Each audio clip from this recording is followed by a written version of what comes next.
Во Кочани попладнева нов марш на ангелите, символично време за старт на маршот како порака кон надлежните. Од Кочани во живо во овие вести известува колешката Тамара Дичевска. Тамара, од она што може да го видиме, маршот е веќе почнат.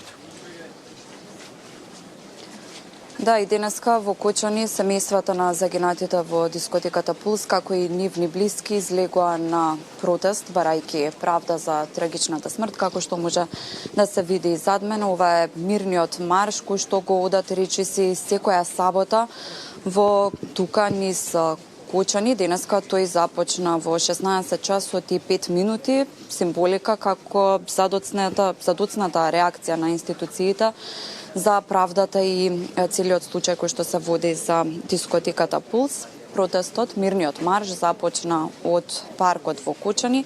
Тука низ Трговскиот се движат блиските на оние кои што загина, но и нивните сограѓани, се до општината.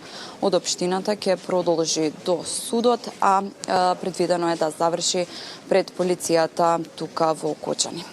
Тие на секој протест бараат правда и неселективна истрага и да се казнат вистинските виновници за смртта на нивните блиски. Воедно и низ транспарентите кои што денеска ги има, пишува дека бараат правда и дека треба реакција, бидејќи и нечиво дете може да биде следно, односно се најде во истата ситуација како што се најдоа и тие. Тие пред 10 дена, покрај тоа што секоја сабота излегуваат на мирен марш во Кочани, дојдоа и на протест во Скопје, каде што протестира и пред обвинителството и пред МВР, а потоа беа повикани на средба со министерот за внатрешни работи, каде што му ги кажа и нивните гледни точки околу тоа како се води истрагата, што според нив е неселективно.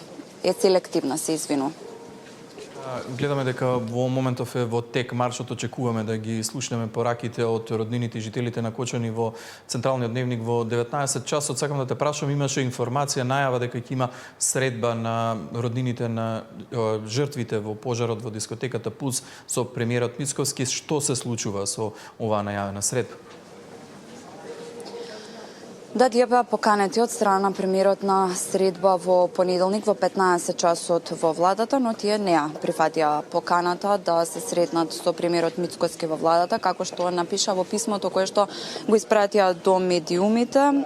Го читам дека ви известуваме дека премиерот беше поканет од сите родители на починатите деца да дојде во Кочани и таму да се организира средбата во форма на содржина каква што сметаат дека е соодветна, со оглед на тоа што дел од родителите не се во можност да патуваат поради последиците од трагедијата што се случи на 16 март во дискотеката Пулс.